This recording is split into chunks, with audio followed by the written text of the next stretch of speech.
जय हिंद दोस्तों। तो आप सभी का पुनः एक बार बहुत बहुत स्वागत है आपके अपने YouTube channel study helper T कीजिए में। आज हम करेंगे आपका रस। क्या करेंगे? रस टॉपिक का सुपड़ा करेंगे आज। तो रस में क्या पढ़ेंगे? चूँकि कल है आपका क्लास 9th 10th 11th एवं 12th सभी का एग्ज़ाम है। क्वार्टर एग्ज़ाम चल रहा है जैसे आप सभी को पता है, क्योंकि आपका बोर्ड एग्ज़ाम भी इस ईयर जल्दी होना है, इसलिए क्वार्टर उन्होंने जल्दी लिया। तो आपका कल यानी कि 13 सितंबर को किसका है? 13 सितंबर को आपका किसका है? हिंदी का है, ठीक है ना। तो हिंदी के लिए एक बेसिक कॉन्सेप्ट देखें, रस। रस के बारे में अपन को पढ़ना है कि रस क्या होते हैं। ठीक, देखें क्या है रस। रस यानी मिठास। रस का शाब्दिक अर्थ पढ़ें तो क्या होता है? मिठास। रस कहते किसे हैं? तो आप सभी लोगों ने एक चीज़ तो पढ़ी होगी कि नहीं पढ़ी है? काव्य पढ़ा है। काव्य क्या होता है? गद्य काव्य, खंड काव्य, पद्य काव्य पढ़ा है? नहीं पढ़ा तो पिछला वीडियो देखना या आगे वाले वीडियो में देखेंगे। तो पहला आप देखें काव्य। तो रस किसे कहते हैं? तो काव्य। काव्य कितने? 2 प्रकार के होते हैं। कितने के? 2 प्रकार के, गद्य काव्य या पद्य काव्य। पद्य काव्य आपके 2 प्रकार के होते हैं काव्य। पहला होता है आपका गद्य, दूसरा होता है आपका पद्य। गद्य काव्य या पद्य काव्य यानी कि काव्य को पढ़ने सुनने, काव्य को पढ़ने सुनने अथवा काव्य को पढ़ने सुनने अथवा देखने या देखने से क्या होगा? आपने नाटक देखा होगा, मूवी देखी होगी, बुकों को पढ़ा होगा, तो क्या है, उनको पढ़ने से कई बार आनंद आता है। जैसे विक्रम बेताल की कहानी पढ़ते थे पहले लोग, उसे बहुत इंटरेस्टिंग लगता था, तो उसको पढ़ने से आपको एक अच्छा फील होता था। तो क्या है, पढ़ने से क्या प्राप्त हो रहा है? पढ़ने से क्या प्राप्त? आनंद प्राप्त हो रहा है। सुनने से क्या प्राप्त हो रहा है? आनंद प्राप्त हो रहा है। जैसे आप हॉलीवुड या बॉलीवुड जो गाना सॉन्ग सुनते हैं, तो वो सुनने से आनंद प्राप्त हो रहा है, तो क्या है? काव्य है। क्या है? काव्य। रस, सॉरी रस है। क्या है? रस। देखने से यानी मूवी देखते हैं तो उन्हें देखने से क्या प्राप्त होता है? आनंद प्राप्त होता है, तो क्या है? रस। किसी काव्य को पढ़ने सुनने अथवा देखने से जो आनंद की अनुभूति होती है उसे क्या कहते हैं? रस। इसका प्रॉपरली यदि लिख लें तो काव्य हमने बता दिया आपको, काव्य कितने? 2 प्रकार है। आप इसके आधार पर ये भी बोल सकते हैं गद्य काव्य या पद्य काव्य को पढ़ने सुनने अथवा देखने से जो आनंद की अनुभूति उसे क्या कहते हैं? रस। डेफिनेशन लिख लें पहले आप। जो क्लास 9 से 12 तक के लिए जो लेवल की परिभाषा होगी वो होगी, वो उसी लेवल के बता देते हैं आपको 9 से 12 के लिए। तो क्या होगा? पद्य या गद्य को पढ़ने से, पद्य या गद्य, ये है तो काव्य, तो लिख सकते पद्य या गद्य काव्य को किससे? पढ़ने से गद्य या पद्य काव्य को पढ़ने या सुनने अथवा क्या, या तो पढ़ सकते या सुन सकते अथवा देखने से क्या होती है? किसी काव्य को पढ़ने से सुनने से देखने से क्या होती है? आनंद की अनुभूति। देखने से जो आनंद, देखने से देखेगा कौन? तो पढ़ता है से, जो पढ़ता है उसे क्या बोलते हैं? पाठक। को सुनता है जो से श्रोता। तो किसी गद्य काव्य या गद्य काव्य को पढ़ने से या सुनने से अथवा देखने से किसके मन में? पाठक या श्रोता के मन में। किसके मन में? पढ़ने या सुनने से दर्शक से या श्रोता को मन में। पाठक या श्रोता या दर्शक। पाठक यानी जो पढ़ रहा उसके, श्रोता यानी जो सुन रहा उसके, दर्शक यानी जो देख रहा उसके मन में क्या हो? आनंद। आनंद की क्या हो? आनंद की अनुभूति किसी पद्य या गद्य काव्य को पढ़ने सुनने अथवा देखने से पाठक या श्रोता या दर्शक के मन में जो आनंद की अनुभूति होती है, जो आनंद होता है एक तरह का, उसी के क्या कहते हैं, आनंद की अनुभूति होती है, उसे क्या कहते हैं, रस होती है, उसे क्या कहते हैं, उसे रस कहते हैं। क्या कहते हैं, रस। आई होप कि आप सभी को क्लियर रहा होगा। रस किसे कहते हैं, तो किसी गद्य या पद्य को, या गद्य शैली हो या पद्य शैली हो, या गद्य विधा हो या पद्य विधा हो, या काव्य हो, तो काव्य को पढ़ने से, सुनने से, देखने से, ठीक है ना, किसके, पाठक के, जो पढ़ता है पाठक, जो सुनता है श्रोता, जो देखता है दर्शक। तो किसी काव्य को पढ़ने से, सुनने से अथवा देखने से पाठक, दर्शक अथवा श्रोता के मन में क्या होता है, जो आनंद की अनुभूति हो, जो आनंद की अनुभूति हो, उसे क्या कहते हैं, रस कहते हैं। ठीक, आगे चलें आप। तो आपके एग्जाम में आना क्या है, आचार्य भरत मुनि के अनुसार रस की परिभाषा लिखिए। क्या आना है, आचार्य भरत मुनि के अनुसार रस की परिभाषा। तो पहले वो देख लें आप, इसका हो सके तो स्क्रीनशॉट ले लेना। ठीक है, देख तो ठीक रहा है ना। पद्य या गद्य काव्य को पढ़ने या सुनने अथवा देखने से पाठक या श्रोता या दर्शक के मन में, दर्शक के मन में, क्या है यहाँ पे, दर्शक के मन में, दर्शक के मन में जो आनंद की अनुभूति, उसे क्या कहते हैं, रस। आपके जो एग्जाम है उसमें आना है किसके अनुसार, किसके अनुसार है, मैंने बताया आपको किसके अनुसार आना, आचार्य भरत मुनि के अनुसार। तो यहाँ पे लिख लेना, ऊपर ही तो स्क्रीनशॉट लेना, क्योंकि नीचे लिखने में प्रॉब्लम होती है इसलिए ऊपर ही लिखेंगे। आचार्य भरत मुनि के अनुसार रस की परिभाषा है। ये तो आपका रस हो गया। तो आचार्य भरत मुनि ने रस की डेफिनेशन क्या दी है, आचार्य भरत मुनि ने रस की डेफिनेशन क्या दी है, यहाँ पे लिखेंगे आप आचार्य, क्या लिखेंगे, आचार्य भरत मुनि, भरत मुनि के अनुसार या भरत मुनि के शब्दों में, क्योंकि उन्हीं के शब्दों में हो सकती है, उन्हीं के अनुसार हो सकती है। निष्कर्ष निकलना चाहिए, जो उन्होंने कहा है वो चाहिए। तो इन्होंने क्या किया है, इन्होंने रस की डेफिनेशन कैसे रिप्रेजेंट की, कैसे रिप्रेजेंट की, इन्होंने बताया विभावानुभाव व्यभिचारी। क्या बताया इन्होंने, विभावानुभाव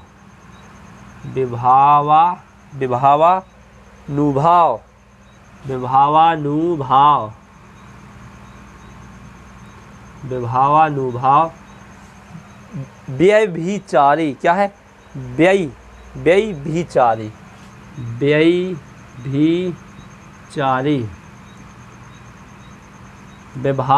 विभावानुभाव व्यभिचारी संयोगात, क्या है, संयोगात, विभावानुभाव व्यभिचारी संयोगात रस निष्पत्ति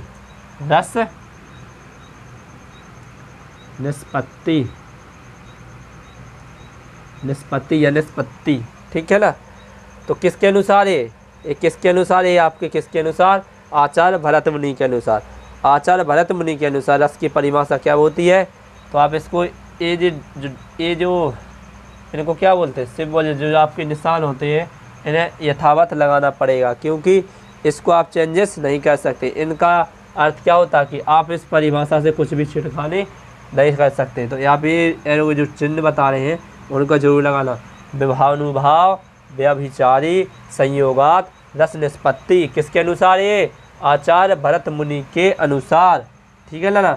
ये आना आपका एग्जाम में, आचार्य भरत मुनि के अनुसार रस की परिभाषा है, क्या है, विभावानुभाव व्यभिचारी संयोगात रस निष्पत्ति। ठीक, अगला देखें, रस के सहायक अंग। रस है जो क्या है आपका, रस के सहायक अंग कौन कौन से हैं, क्या, सहायक अंग, तो रस के सहायक अंग कौन कौन से हैं, बता सकता है, कमेंट ज़रूर कर देना जिस पे बन जाए। तो रस के सहायक अंग है आपका, फर्स्ट देखें आप, रस का पहला सहायक अंग है स्थायी भाव। क्या है, स्थायी भाव। रस का पहला जो सहायक अंग है पहला स्थायी भाव, दूसरा क्या है आपका, दूसरा है विभाव, तीसरा अनुभाव, चौथा संचयी। रस के सहायक अंगों की संख्या कितनी है, 4। कितनी है, 4। पहला स्थायी भाव, दूसरा विभाव, स्थायी भाव विभाव, तीसरा अनुभाव तथा चौथा क्या है, संचारी भाव। क्या है, संचारी भाव।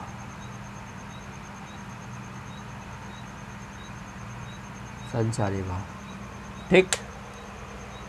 तो आचार्य भरत मुनि के शब्दों में रस की डेफिनेशन क्या होगी, तो रस की डेफिनेशन होगी विभाव अनुभाव, विभाव अनुभाव व्यभिचारी संयोगात रस निष्पत्ति। किसके अनुसार है, आचार्य भरत मुनि के अनुसार। इसको यदि देखें अंग, तो रस के जो सहायक अंग कितने हैं, तो रस के सहायक अंग होते हैं आपको कितने, 4। पहला होता है आपका स्थायी भाव, दूसरा होता है आपका विभाव, तीसरा होता है आपका अनुभाव तथा चौथा क्या होता है, संचारी भाव, ठीक। अब आपको एक एक से डीपली से अंदर पढ़ना है, स्थायी भाव के, फिर विभाव के, फिर अनुभाव के तथा फिर संचयी भाव को, ठीक। आगे देखें आप स्थायी भाव, या ये क्वेश्चन बन रहा है रस के आवश्यक तत्व कौन कौन से हैं। तो रस के आवश्यक तत्व हमने आपको बता दिया, शायद है स्थायी भाव, इसके अलावा विभाव, अनुभाव, व्यभिचारी एवं संचारी भाव रस के प्रमुख तत्व है। इनको रस के अंग भी बोल सकते हैं, इनको रस के क्या बोल सकते, तत्व भी बोल सकते, क्या तत्व, क्या बोल सकते, तत्व। रस के तत्व कौन कौन से हैं, तो कितने, स्थायी भाव, विभाव, अनुभाव तथा संचारी भाव, ठीक है। इरेज करें, स्क्रीनशॉट ले लेना। जो वीडियो की क्वालिटी कितनी करना है आपको, 360p या 480, ठीक है ना। भरत मुनि के अनुसार व्यवहानुभाव, संचारी भाव, व्यवहानुभाव संयोग। क्या बताइए, आचार्य भरत मुनि के अनुसार डेफिनेशन क्या दी, विभानुभाव व्यभिचारी संयोगात रस निष्पत्ति, ठीक। अब देखें आप स्थायी भाव, सबसे पहला हमने आपको बताया था रस के कितने अंग होते हैं, 4। उसमें बताया था आपको स्थायी भाव। तो स्थायी भाव क्या होते हैं, स्थायी भाव क्या होते हैं, स्थायी भाव। तो पहले नॉर्मली तौर पे यदि कहें तो स्थायी भाव की परिभाषा तो क्या होगी, स्थायी भाव की यदि नॉर्मली तौर पर परिभाषा कहें तो क्या होगी, बता सकता है कोई। स्थायी, स्थायी से इसका अर्थ स्पष्ट हो रहा है, स्थायी यानी कि स्थित रूप से, ये स्थायी हो जाते, जो गड़ जाते हैं, शुद्ध रह गए, मतलब भूलते बिसरते नहीं है। तुम स्थायी हो, घर के मेहमान हो, प्रेजेंट में हो तो हो, तुम आज से 10 साल बाद भी आओगे तो घर के मेहमान ही कहलाओगे। तो स्थायी है कि नहीं, तो स्थायी है। तो स्थायी, स्थायी भाव यानी क्या, स्थिर भाव है। तो इसका डेफिनेशन है बेभाव जो व्यक्ति के शरीर में, बेभाव जो व्यक्ति के शरीर में जन्म से लेकर मृत्यु तक विद्यमान रहते हैं। कौन से भाव, बेभाव जो व्यक्ति के किसमें, शरीर में, किसमें, शरीर में, कब से कब तक, जन्म से लेकर कब तक रहते हैं, मृत्यु तक रहते हैं, मृत्यु तक रहते हैं। क्या कहलाते हैं, क्या कहलाते हैं, स्थायी भाव। क्या कहलाते हैं, स्थायी भाव। क्या बताया आपको, बेभाव, बेभाव जो व्यक्ति के शरीर में जन्म से, यानी जब बच्चा पैदा होता है वहीं से लेकर कहाँ तक होते हैं, मृत्यु तक होते हैं, क्या कहलाता है, स्थायी भाव कहलाते हैं। क्या कहलाते हैं, स्थायी भाव कहलाते हैं। तो रोने का गुण होता है तो वो कहाँ, जन्म से ही होता है ना, तो वो बचपन से ही कहाँ तक होता है, अंतिम तक होता है, ठीक। यदि इसका 10th 12th लेवल के हिसाब से डेफिनेशन देखें, ये तो आपका बहुत ही हाई लेवल से है। साहदय के चित्त में, यदि आपको इस 10th के लेवल से देखें तो साहदय के चित्त में जो भाव स्थायी रूप से सुप्तावस्था में रहते हैं स्थायी भाव कहा जाता है। कुछ नहीं, इतना ही करना याद, जो भाव साहदय के हृदय में स्थायी रूप से स्थित रहते हैं उन्हें क्या कहते हैं, स्थायी भाव। यदि 10th के 9th के लेवल है तो आप क्या लिखना, जो भाव साहदय के हृदय में कैसे, स्थायी रूप से, जो भाव साहदय के हृदय में स्थायी रूप से क्या होते हैं, स्थायी रूप से स्थित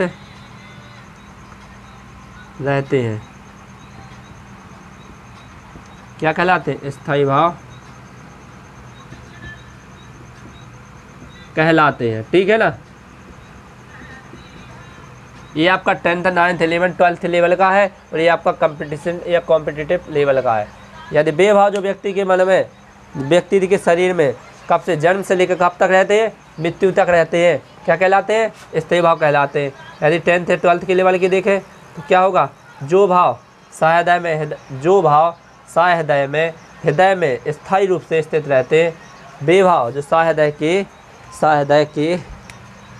या सहृदय में, या सहृदय के हृदय में स्थायी रूप से क्या रहते हैं, स्थित रहते हैं। स्थित को आप क्या लिख सकते हैं, विद्यमान, विद्यमान क्या लिख सकते हैं आप, विद्यमान रहते हैं, स्थायी भाव कहलाते हैं। ठीक है ना। आई होप कि क्लियर होगा। स्क्रीनशॉट लेना चाहे तो ले लेना।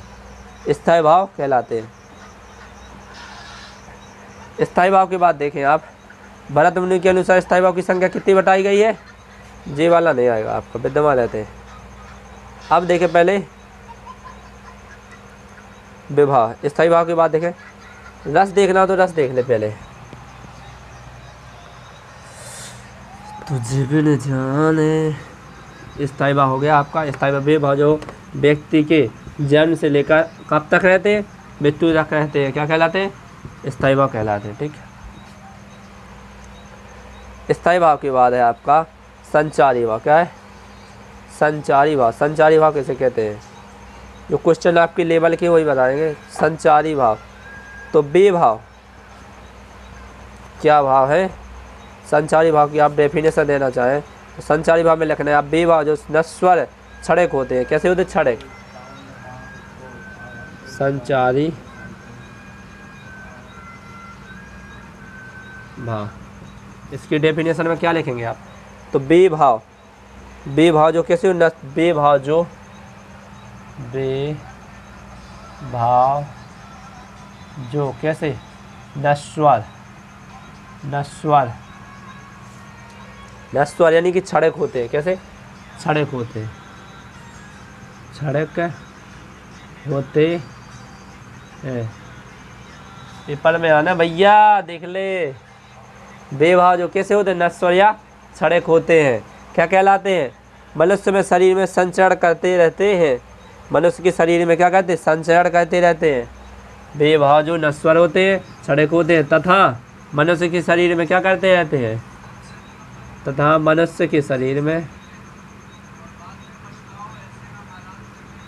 मनुष्य के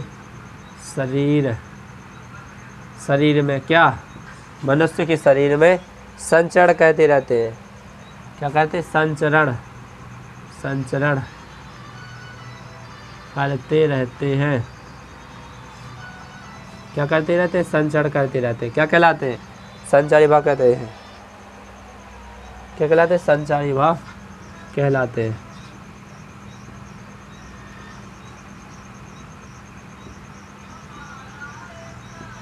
क्या कहलाते हैं, संचारी भाव। बेभाव जो नश्वर होते हैं, यानी कि कुछ नश्वर क्षणिक, नाम मात्र के लिए होते हैं। क्या होते हैं, नश्वर होते हैं, क्षणिक यानी क्षण भर के लिए होते हैं, तथा मनुष्य के शरीर में संचरण कहते हैं, यहाँ से वहाँ, वहाँ से यहाँ संचरण कहते रहते हैं। क्या कहलाते हैं, संचारी भाव कहलाते हैं। कवि ने इनकी संख्या कितनी बताई है, कबीर जी ने इनकी संख्या कितनी बताई, क्वांटिटी कितनी बताई, इनकी संख्या 33 बताई है। कितनी बताई है, 33 बताई है। ठीक। बेभाव जो क्षणिक होते हैं, बेभाव जो कैसे होते हैं, जो नश्वर क्षणिक होते हैं, तथा मनुष्य के शरीर में संचरण कहते रहते हैं, संचरी भाव कहलाते हैं। कवि ने इनकी संख्या कितनी बताई है, 33 बताई है। अब देखें आप, 4 ठौआ होते हैं, जो 4 ठौआ ये एग्जाम में आएगा आपका। 4 संचारी भाव के नाम लिखिए एग्जाम्पल की। तो उदाहरण लिख सकते हैं आप संचारी भाव के। संचारी भाव के उदाहरण क्या क्या लिख सकते हैं, क्योंकि 33 है तो उनमें से 2-3 ठौआ तो आना ही चाहिए। तो आप लिख सकते हैं पहला आलस्य, आलस्य, आलस हमेशा तो नहीं आती, गदाई हुआ जैसे बारह हमेशा आती हो, लेकिन आलस तो क्योंकि थोड़ी आती है फिर चली जाती, ठीक है ना। आलस्य, चिंता, आलस हो गया, चिंता हो गया, शंका हो गया, गिलानी हो गया, शंका तथा गिलानी। ये क्या है, ये क्या है, संचारी वा। आदि, और इसके आगे आदि लगा, आदि यानी कि और भी है। कितना हो गया आपका, रस बता दिया, रस के बाद हमने स्थायी भाव बता दिया। स्थायी भाव भी भाव जो सहायक हृदय में स्थायी रूप से स्थित रहते हैं स्थायी भाव कहलाते हैं। उसके बाद हमने आपको बताया संचारी भाव, संचारी भाव की संख्या कितनी बताई है, 33 बताइए, किसके अनुसार, कवि के अनुसार। संचारी भाव के कुछ संचारी भाव के एग्जाम्पल दिए, संचारी भाव की संख्या बताई हमने आपको 4 बताई, कोई आलस्य, चिंता, शंका और गिलानी, लेकिन होते बहुत हैं और भी होते 33 होते, ठीक है ना। क्योंकि अब तो 35 हो गए हैं, लेकिन अब 33 बताया गया था, ठीक।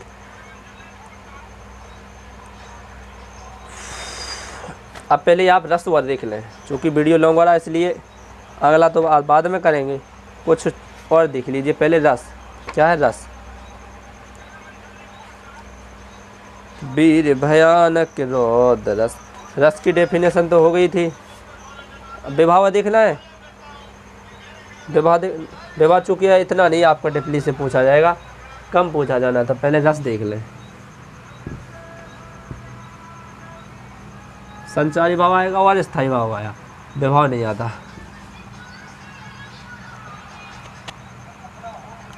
रस की संख्या कितनी बताई थी, चूँकि हमें तो 8 बताई थी, लेकिन 9 होती, रस की 9, लेकिन एक और आ गया जिसको वो वात्सल्य बोलते, वात्सल्य, ठीक है ना।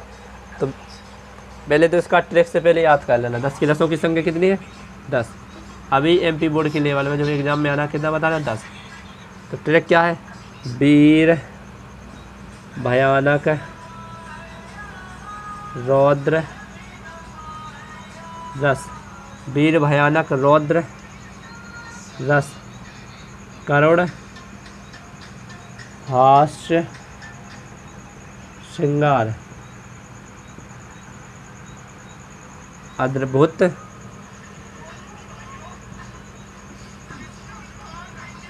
बीभत्स शांत रस, नव रस का आधार। कितने रस का, 9 रस का। 10वां क्या हो गया, 10वां वात्सल्य, क्या हो गया, वात्सल्य या वात्सल्य, ठीक। तो रस की संख्या कितनी बताई जाती है, 10। पहला हमने बताया वीर भयानक रौद्र रस, करुण हास्य श्रृंगार, अद्भुत बीभत्स शांत रस, 9 रस का आधार। 10वां वात्सल्य, पहला आपका वीर, दूसरा भयानक, तीसरा रौद्र हो गया, चौथा आपका करुण हो गया, 5वां आपका हास्य हो गया, 6वां आपका श्रृंगार हो गया, 7वां आपका अद्भुत हो गया, 8वां आपका बीभत्स हो गया, 9वां आपका शांत हो गया, तथा 10वां क्या हो गया, 10वां वात्सल्य, क्या हो गया, 10वां वात्सल्य, वात्सल्य या वात्सल्य, ठीक। ये आपको ट्रिक है, क्या है ये ट्रिक, इसी के माध्यम से आपको ये जल्दी याद हो जाएंगे। ट्रिक है जो इससे जल्दी आपको क्या हो जाएंगे, याद हो जाएंगे, ठीक है ना। ट्रिक में बहुत नॉर्मल ही है, वीर भयानक रौद्र रस, करुण हास्य श्रृंगार, अद्भुत बीभत्स शांत रस, 9 रस का आधार। वीर भयानक रौद्र रस, करुण हास्य श्रृंगार, अद्भुत बीभत्स शांत रस, 9 रस का आधार, 10वां वात्सल्य या वात्सल्य, ठीक। आगे चले आप। आपको ये तो किसके लिए बताया है, याद करने के लिए, ठीक, बता दें। लिखना कैसा है, लिखना सबसे पहले क्या लिखना आपको, श्रृंगार, क्या लिखना सबसे पहला, श्रृंगार। दूसरा फिर जो चार लिख देना, सबसे पहले श्रृंगार, हास्य, दूसरा हास्य, तीसरा करुण, क्या करुण, चौथा क्या लिख देना है आपको, चौथा लिखना है आपको भयानक, पांचवा लिख देना वीर,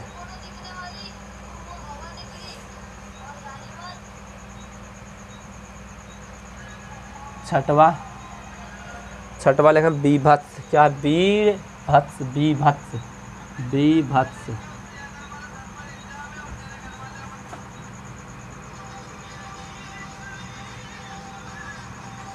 सातवां बीभत्स के बाद आप रौद्र, आठवां अद्भुत, अद्भुत हो गया, नहीं हुआ अद्भुत, नौवां शांत, 10वां क्या होता है? वात्सल्य, वात्सल्य। देखो ये तो क्या है? रस। इसका स्थायी भाव क्या होगा? स्थायी भाव याद रखना, हर रस का क्या रखना है? स्थायी भाव। बिल्कुल बेसिक है। स्थायी भाव क्या है? तो 10वां रस होगा आपका, जो इतने रस हो गए इनका स्थायी भाव याद करना है। श्रृंगार का स्थायी भाव क्या है? रति। क्या है? रति। हास्य का स्थायी भाव हंसी। क्या है? हंसी। करुण का स्थायी भाव क्या है? शोक। क्या है? शोक। भयानक का स्थायी भाव क्या है? भय। क्या है? भय या आश्चर्य। वीर का स्थायी भाव क्या है? उत्साह। किसी चीज़ को देखने से क्या हो जाता है? उत्साह। वीर होता जाओ क्या? उत्साह होता। बीभत्स का हो क्या हो गया? जुगुप्सा या घृणा। जुगुप्सा या घृणा। अगला रौद्र का क्या हो गया? क्रोध। क्या हो गया? क्रोध। अद्भुत। अद्भुत का क्या हो गया? अद्भुत। अद्भुत यानी अद्भुत का क्या हो गया? अद्भुत का हो गया आश्चर्य, विस्मय। अद्भुत का आश्चर्य, विस्मय।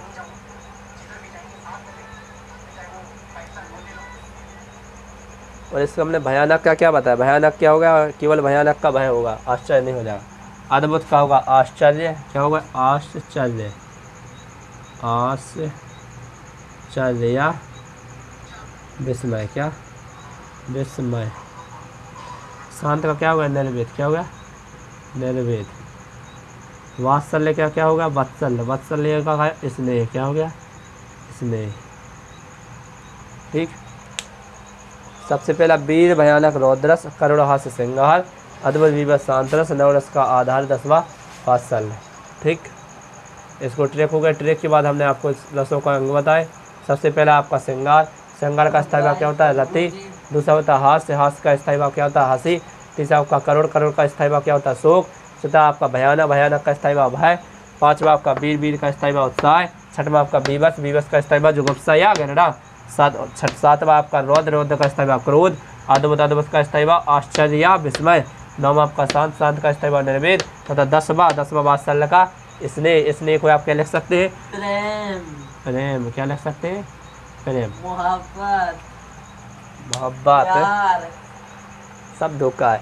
इतना हो गया। इसके बच्चों की वीडियो लॉन्ग हो रही है तो आगे का मॉर्निंग टाइम आ जाएगा। क्या आएगा? श्रृंगार रस के भी आएंगे। तो श्रृंगार रस कितने भी 2 प्रकार के होते हैं? संयुक्त श्रृंगार और वियुक्त श्रृंगार। संयुक्त श्रृंगार का एग्जाम्पल देना है तो राम का रूप निहारती जानकी, कंचन के नक्की परछाई, याति सुदेशा भूल गई, पलटे रही पलटारत नाई। ठीक है ना? ठीक है। जय हिंद, जय भारत। फिर मिलेंगे नए वीडियो में। तब के लिए बने रहे अपने यूट्यूब चैनल स्टडी हेल्पर टिकी जी में। मोबाइल नंबर आपका 7879871746। इस पर कॉन्टेक्ट करें। कुछ भी प्रॉब्लम हो तो बता देना। सारे के सारे नोट्स PDF वगैरह सब आपको प्रोवाइड कर दिया जाए। Tata bye bye.